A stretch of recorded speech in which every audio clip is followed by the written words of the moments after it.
Hello and welcome to Health Options, the program that not only tracks government policies on health, but helps you to make informed choices about your health. Thanks for joining us on the program. I am Rabi Abdullah. Spices such as garlic, ginger, turmeric, onions, and a whole lot of others, as well as other plants with medicinal properties, which we make use of either as tea, salad, and in some other aspects of cooking. The question, however, is, are you utilizing them the right way to enable you to derive the maximum benefits? We shall help you to get that right on this episode of Health Options. The Presidential Task Force on COVID-19 and other key players in the fight against the pandemic have raised concerns about the decline in the testing rate in several states of the Federation. Records show that only Lagos and the FCT have met the testing target of at least 1% of the population. Plateau, Rivers, and Gombe are said to have reached over 50% of target, while 25 states are yet to reach 25% of their population. Reports also show that contact tracing and case finding have declined in states with a consequent reduction. What are the implications of all this? What is all this talk about a second wave of COVID-19, and how can it be averted in the country?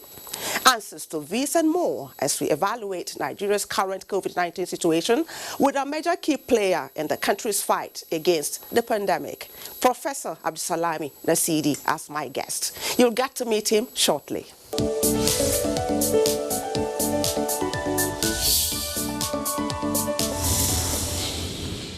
This is Health Options, and we're taking a look at the current situation of COVID-19 in the country in the midst of speculations about a likely second wave of the pandemic. And joining me now in the studio for the discussion is Professor Abdulsalami Nasidi. He's the Provost, College of Health Sciences, University of Africa, Tororo, Bayelsa State. He is also Vice Chair, FCT Task Force on COVID-19. Thanks for coming on Health Options, Professor Nasidi. Thank you very much, Ravi, for inviting me once again. Okay. I don't even know which one to believe now. Have we flattened the curve? Are we having a resurgence? I ask these two questions because our infection rate seems to have gone down, obviously, and there's this concern being expressed about the likelihood of a second wave in view of what is still happening in other parts of the world.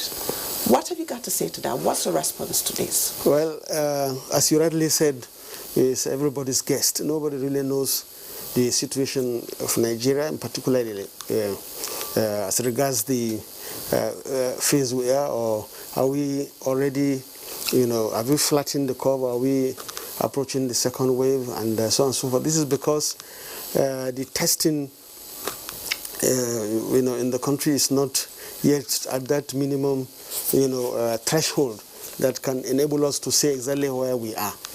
We need to ramp up, our testing capabilities and test more, more of the testing right inside the community, because what we have now currently going on is active transmission of the virus in the community. So we have community transmission, as one of, the key route of transmitting this virus in our community. Then, because of that, nobody can say, have we really succeeded in, flattening the curve? If we go by the level of testing that is ongoing so far, and the number of cases reported, from the NCDC, it will look as if the curve is flattened. But if we now go and get states, the Federation, the 36 states, to start reporting, so you will see that the figures being reported by the NCDC, cannot be representative of the nation. In most cases, you see that they got a report in a day from only 8 states, 15 states, 18 states. There's never a time we get reports from all the states, and so there's underreporting going on. What led to that? Because I know at some point, everything seemed to be top-notch, and all of a sudden, there was a decline. Is it from the populace or the providers of the services? Where is the missing link? The missing link is the empowerment of the states, to do the testing, and now the federal government has, have moved very positively through the PTF to give to most states 1 billion naira, to empower them to do what they need to do. You are aware some state governors don't even believe in COVID-19, and they are not really encouraging testing and mass testing, and they are not instituting the COVID-19 prevention and control protocols. Then there's also needs to empower and create more laboratories. For a country of 200 million, the number of laboratories that we have now, even though we have increased them, but it's unfortunate, it's still inadequate, not adequate. Okay. To be able to do that type of mass testing that will be representative of the information we need to tell Nigerians whether we are flattening the curve or not. Okay, what my deduction from what you said so far is that there's complacency that we cannot deny here. Yeah. But schools have reopened. There's the air traffic is on the increase, and we know that the traffic between Nigeria and Europe it's quite high, and the infection rate in Europe is still on the high side. What does this portend for us? What should we do? Well, we always look forward to advices coming from you. What should we be doing to avert a resurgence? Well, unfortunately, we've missed the boat. The resurgence and the possibility of second wave is imminent, and this is because we have opened the borders for boosting our economy and the economic activities, but unfortunately the time we are opening the borders, most of the trips that we have in and out of our country to the European Union countries, to US, and these are the countries and continents that are currently experiencing the second wave. And so even though we have instituted what we call point of entry control measures, which is working very well, testing those who are coming and those who are going out and so on and so forth. But I can assure you that we might be thinking that we're doing these activities at that border, and if any one case or two cases escape into the community, the transmission rate will increase. And there are two things we're afraid of. What they call the R0, that is the reproductive possibility of one person who is infected to transmit the virus to 10, 100, and so on and so forth. If that rate is high, that means the few people that will come with the infection escape into the community, this, we shall be shocked. So I think the NCDC is trying to establish, I don't know if they've established the R0 for Nigeria. If it's increasing, that means that, we will definitely get the second wave coming. Then the second thing happening is all these mass, super spreader activities that are going on in the country. Unfortunately, our control measures, which is being promoted by the PTF and so on and so forth, did not work effectively. People, as you can see, very few people are wearing masks. Yes. People don't care about hand sanitization, social distancing anymore. You go to the churches, the mosques, no any social distancing, no any. You see less than 5 or maybe 10% of the congregation is wearing masks. And but unfortunately, when you look at Saudi Arabia, where the Islam, it's the root of Islam, also you see that the Kaaba and all the mosques there, they are strict. They are still maintaining that social distancing, and are not forgetting that this can escape. Okay. So then, or you go to even Rome, they have been showing Rome on television, they are all observing this social distancing. We have missed that boat. Then secondly is the so-called mass protests and the banditism and all this and so on and so forth.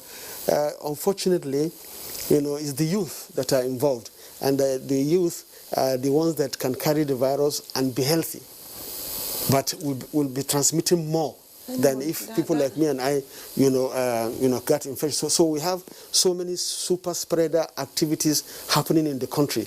The vandalism, the SARS protests, the this. So the SARS protests can be peaceful. We can actually use them to start wearing masks. We could say that is something we put behind us right now. What the threat of a second wave is imminent, like you rightly pointed out at the beginning of this conversation. What should we do to step up our acts? Well, so that we don't really just get cut off. Absolutely. We need to be talking to ourselves to remind ourselves that this virus is still around, and the fact that if we ignore it, it can come back and surprise us. So we shouldn't be tired. Especially the role now is not at the federal level per se.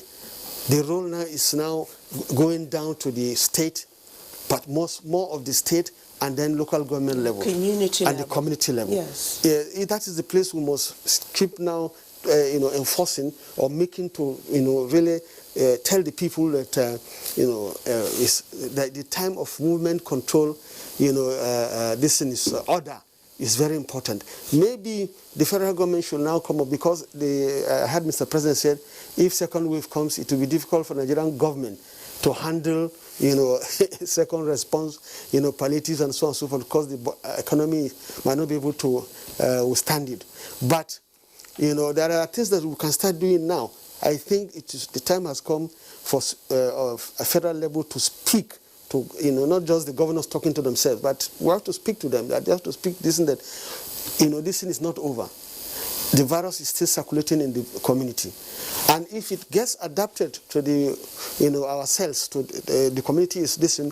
If the second wave comes, it will be more severe than the first wave. So, and it will affect more the economy that we are trying to protect, the money that we are trying to listen.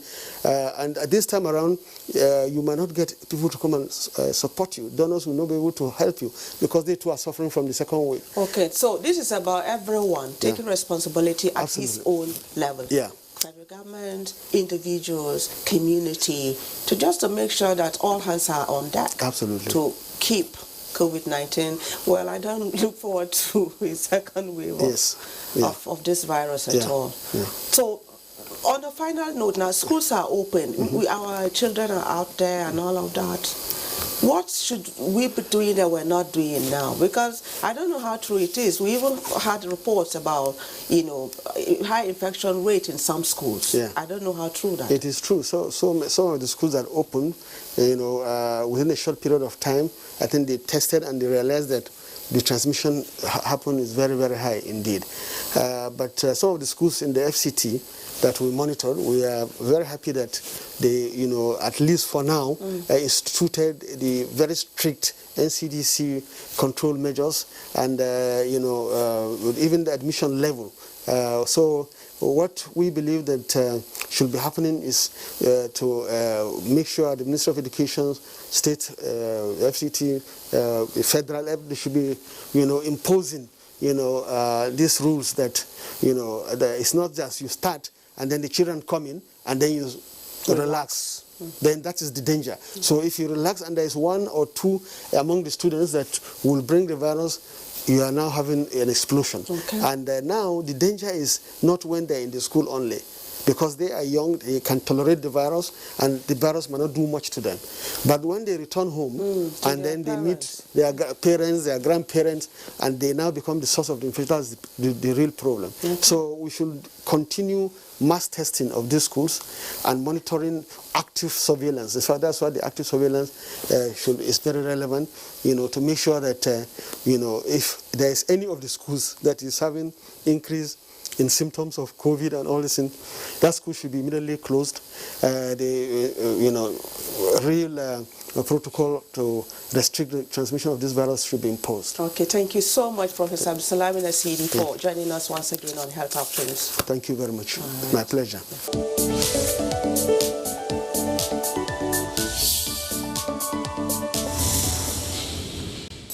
Knowing the right way to prepare and consume your favorite spices such as garlic and ginger and other vegetables will no doubt go a long way in helping you derive the maximum health benefits. Check out all we have for you on that on Our Nature's Corner.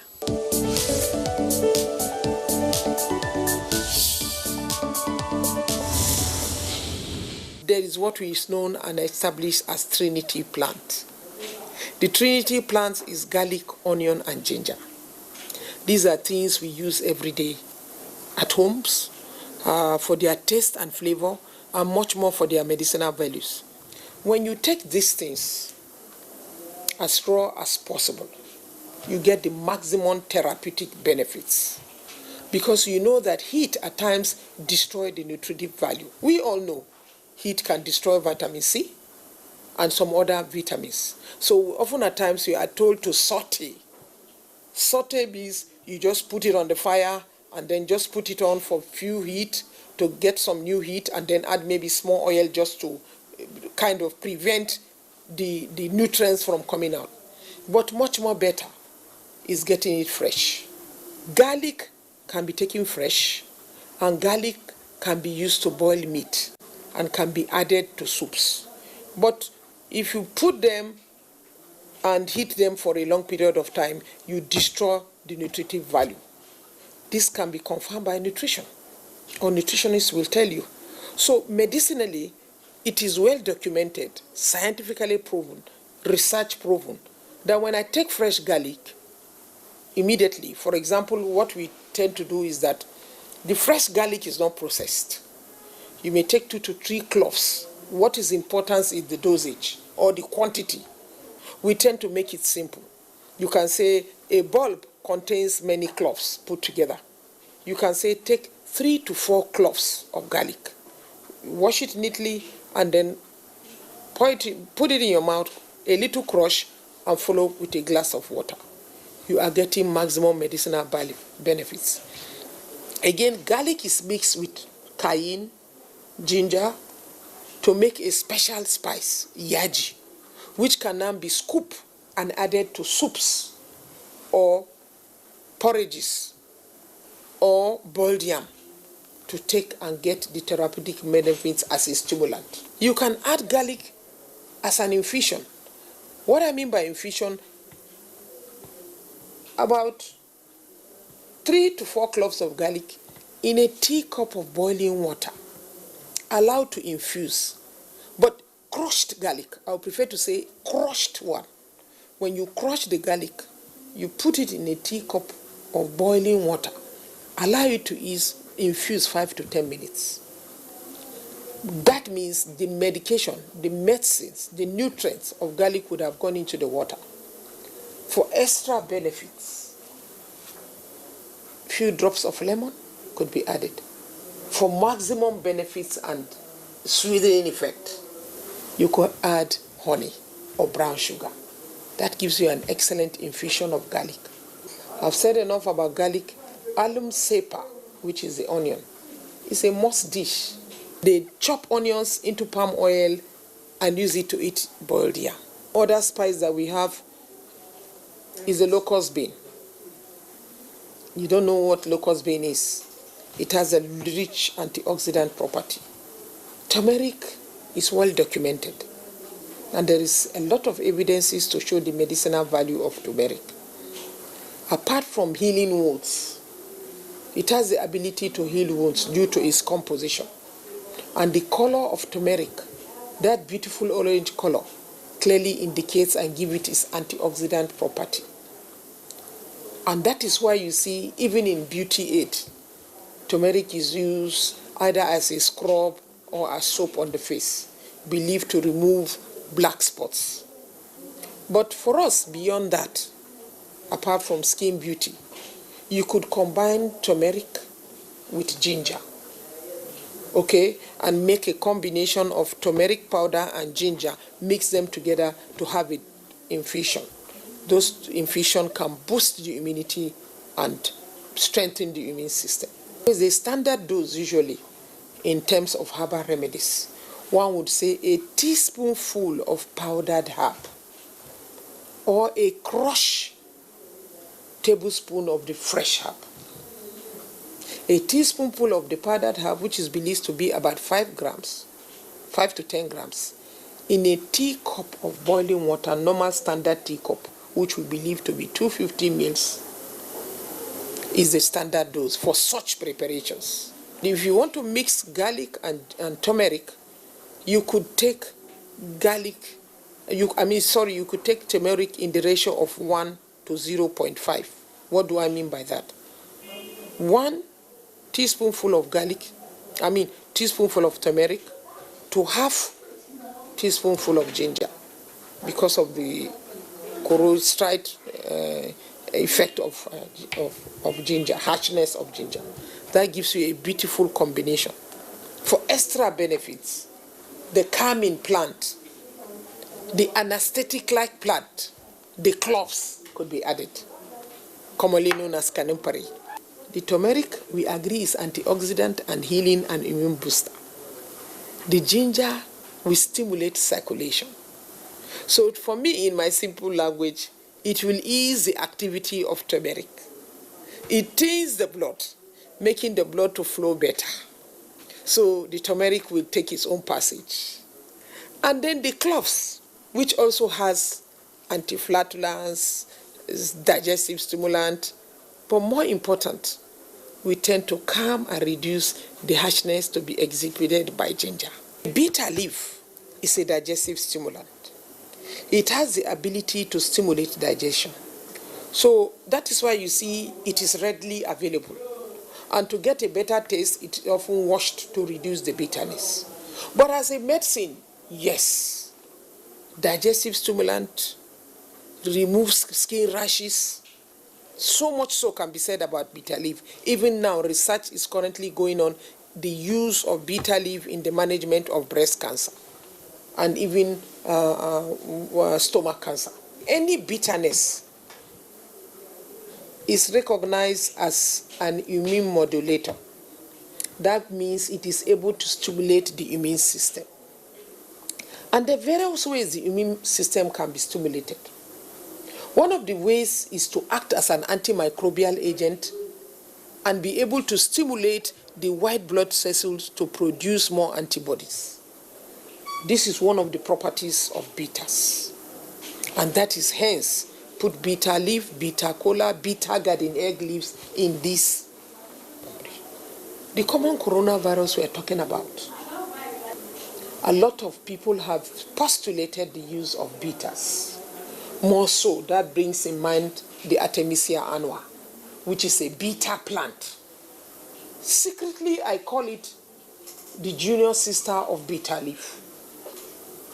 The bitter principle in Artemisia is responsible for its antimicrobial activity, including it being antiviral. So you can see our bitter leaf too has that property. That is why you see when it was all over, they will say take bitter leaf. Apart from stimulating the digestion, it also has the immune boosting effect through that processes of what I called a surface modulating system agent. Usually when you powder cloves, you see the harshness because of the aroma nature of it. That is why the clove oil is used in the management of toothache. You could look at the shape of the clove, it looks like the teeth. This is what we call doctrine of signature, where likes cure likes. People will say put 1 to 2 cloves in your area of toothache to be able to reduce pain. And it is used as a general anesthetic-like effect. That means it tends to reduce pain. So when you do the powder of cloves, you should be able to know the quantity. That is why you see when women want to make a refreshing, stimulating drink, they combine zobo with cloves and ginger. What a fantastic drink to give you with great benefits, health benefits, antioxidant properties, nutritious and high content of nutrients that are available.